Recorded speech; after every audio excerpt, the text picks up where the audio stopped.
الحمد لله رب العالمين والصلاة والسلام على خاتم الأنبياء والمرسلين قائد الغر المحجلين إمام الأنبياء وسيد المرسلين ورحمة الله للعالمين سيدنا محمد وعلى آله وصحبه أجمعين. أعوذ بالله من الشيطان الرجيم. ليس لهم طعام إلا من ضريع لا يسمن ولا يغني من جوع. سبحانك لا علم لنا إلا ما علمتنا إنك أنت العليم الحكيم. رب اشرح لي صدري ويسر لي أمري واحلل عقدة من لساني يفقه قولي واجعل لي وزيرا من أهلي رب زدني علما وارزقنی فہما ثم اما بعد. راست راہ کے گرامی قدر ناظرین، سامعین اور حاضرین مجلس،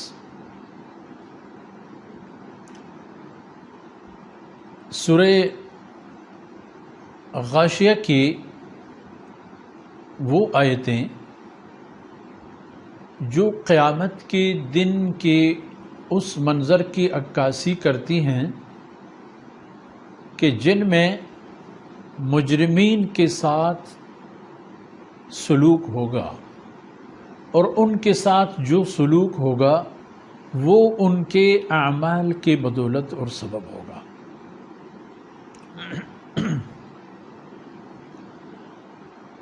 اندازہ لگائیے کہ تکے ہارے آ رہے ہیں مگر خالی ہاتھ. بہت کچھ کر چکے ہیں، بہت محنت کر چکے ہیں، لیکن محنت کا کوئی صلہ اور ثمرہ بھی ہاتھ میں نہیں ہے. پینے کی پانی ان کے لیے جہنم کی آگ سے جوش دیے ہوئے پانی ہوتے ہیں.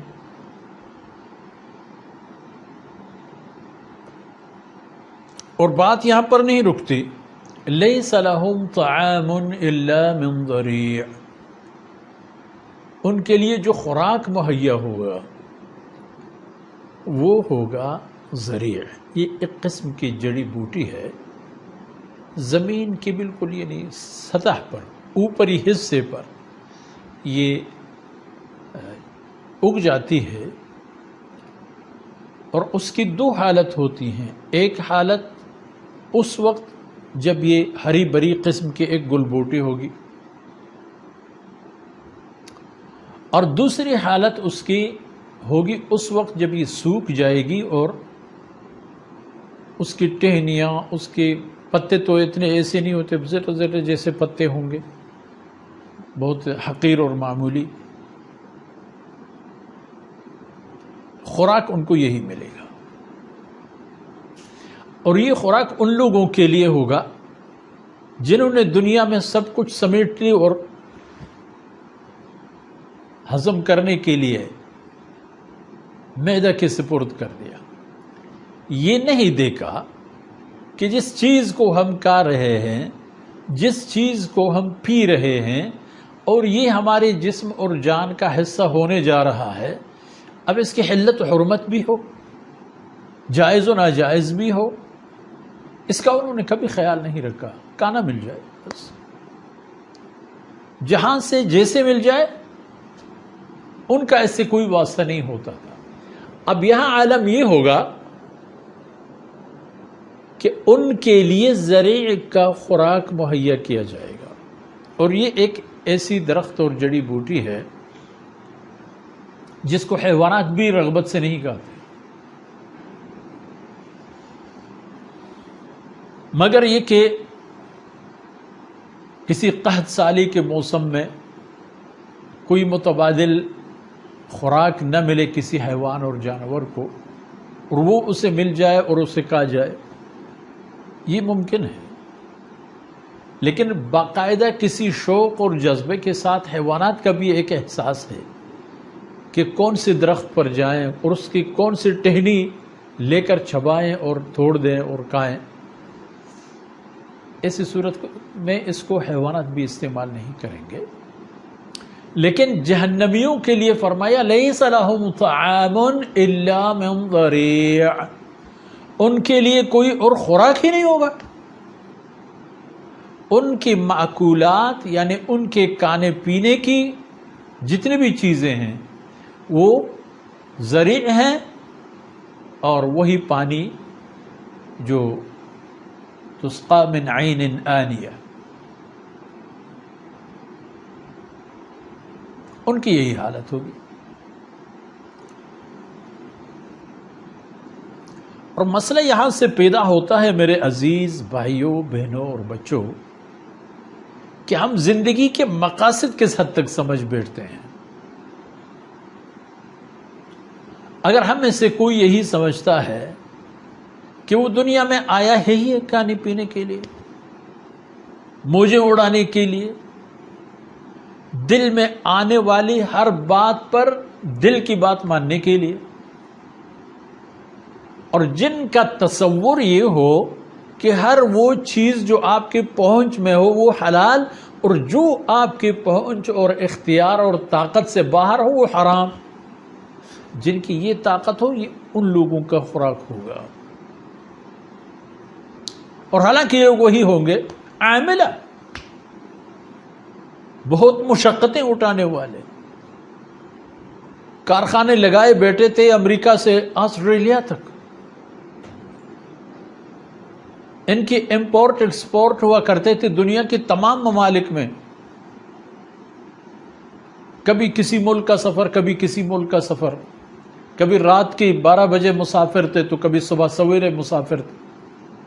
اتنے کام کیے.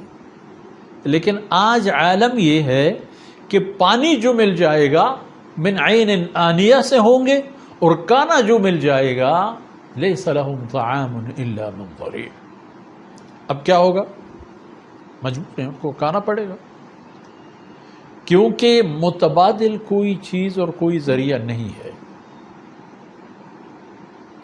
لیکن جو ذریع ان کو کھانے کے لیے مل جائے گا اس کی پھر حالت یہ ہوگی کہ لا یسمن ولا یغنی من جوع. یہ نہ تو ان کو موٹا تازہ بنا لیتا، بلکہ موٹا ہونا دور کی بات ان کی بھوک کو بھی ختم نہیں کرتا. لا یسمن، ان کو موٹا اور فربے نہیں کرتا، یہ معمولی سی خوراک. ولا یغنی من جوع، اور جو بھوک لگنے کی صورت میں وہ متمنی تھے کہ کوئی چیز مل جائے اور ہم کھا جائیں اور ہماری بھوک ختم ہو. چیز تو مل رہی ہے، چیز تو مل رہی ہے، کھا بھی رہے ہیں، لیکن بھوک ختم نہیں ہوگی.